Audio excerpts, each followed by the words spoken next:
আর তুফান মারাত্মক, এটা সবাই জানে। আপনি আগে টিকটকে বলেন, ফেসবুকে বলেন, রিলে বলেন, এক একজনে এক এক গান নিয়ে ডান্স করে, কিন্তু এখন কিন্তু সেই তুফানের গান নিয়ে আলোড়ন সৃষ্টি করে হচ্ছে।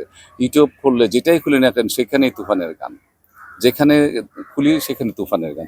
তো তার মানে তুফান ব্যাপক প্রচার পেয়েছে এবং ব্যাপক সাফল্য অর্জন করেছে। এই তো ঈদে যখন ছবি রিলিজ হয়েছে, যে ছবিটা ভালো হবে, যে ছবিটা পছন্দ করবে দর্শক, সেটাই খাবে। কিন্তু এর আগে কিন্তু আরেকটি ছবি রিলিজ হয়েছে গত ঈদের মধ্যে, কি রাজকুমার, সেটা কিন্তু করে নাই।